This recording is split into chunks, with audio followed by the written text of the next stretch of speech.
Le village et la forêt des murmures.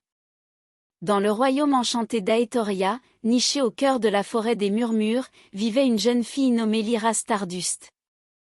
Ses longs cheveux bruns étaient parsemés de reflets argentés, comme si les étoiles y avaient laissé leurs traces. Lyra était une rêveuse, souvent perchée sur une branche haute d'un chêne ancien, écoutant les arbres murmurer leurs secrets ancestraux.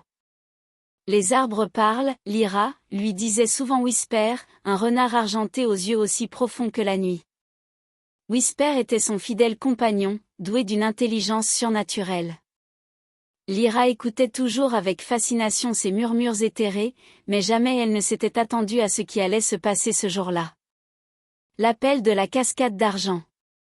Un matin, alors qu'elle cueillait des baies scintillantes près de la cascade d'argent, Lyra entendit une voix mélodieuse.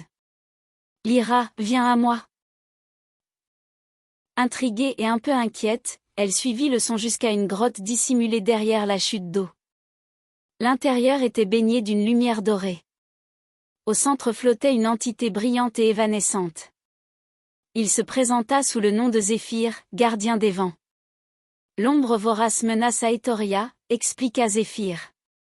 Cette entité maléfique dévore la lumière et les rêves. Seule la gemme de l'aube, cachée au sommet de la montagne des illusions, peut la repousser. Le cœur battant, Lyra accepta la mission. Whisper, avec un petit jappement approbateur, confirma qu'il serait à ses côtés pour chaque épreuve. La vallée des échos. Leur périple commença par la traversée de la vallée des échos, un lieu où chaque son résonnait à l'infini, créant une symphonie étrange et mystérieuse. Lyra et Whisper étaient attentifs, car les échos pouvaient devenir trompeurs, brouillant le sens de l'orientation. « N'écoute que ton instinct », murmura Whisper, ses yeux brillants fixés sur elle.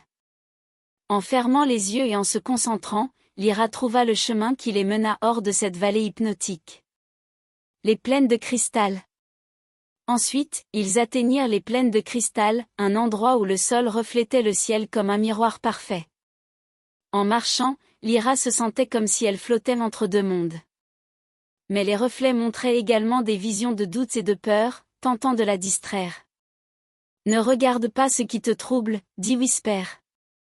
Rappelle-toi pourquoi nous sommes ici. » Avec cette guidance, Lyra réussit à garder le cap, jusqu'à ce qu'il croise une silhouette scintillante, une fée aux ailes iridescentes.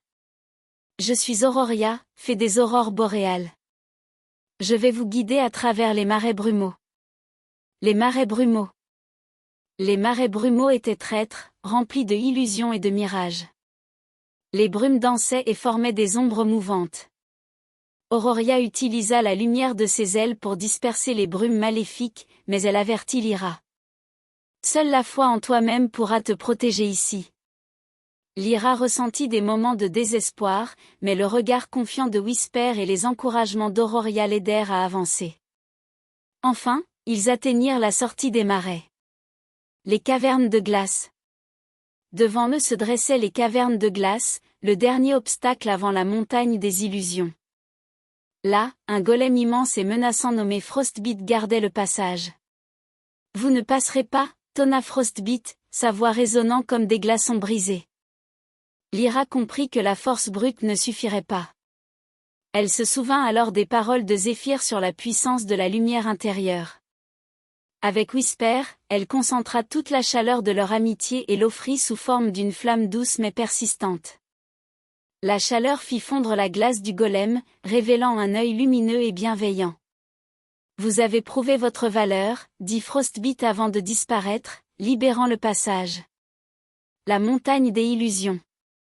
Enfin, ils atteignirent le sommet de la montagne des illusions. Le paysage était à couper le souffle, rempli de nuages scintillants et d'illusions mouvantes. Au centre, Lyra trouva ce qu'elle croyait être la gemme de l'aube. Mais lorsqu'elle tendit la main, elle comprit que la gemme n'était qu'une projection. Une voix douce s'éleva dans l'air. « La gemme n'est pas un objet. Elle réside dans ton cœur, Lyra. À toi de la découvrir. » Lyra ferma les yeux, se concentrant sur ses souvenirs, ses doutes, et ses forces. Peu à peu, une lumière douce et dorée émana de sa poitrine. Elle avait trouvé sa propre lumière intérieure. Le retour et la sagesse partagée. En redescendant la montagne, Lyra et Whisper partagèrent cette révélation. Partout où ils allaient, les habitants d'Aetoria apprirent à découvrir leur propre lumière intérieure. Peu à peu, l'ombre vorace perdit de sa puissance et disparut. De retour dans son village, Lyra était transformée. Elle était devenue une gardienne de la sagesse, enseignant que la véritable force réside dans le cœur et l'esprit de chacun. Whisper, toujours à ses côtés, semblait plus lumineux que jamais. Morale. La véritable force ne se trouve pas dans des objets extérieurs, mais dans notre cœur et notre esprit. Chacun de nous possède le pouvoir de faire face à l'adversité et d'apporter de la lumière dans le monde.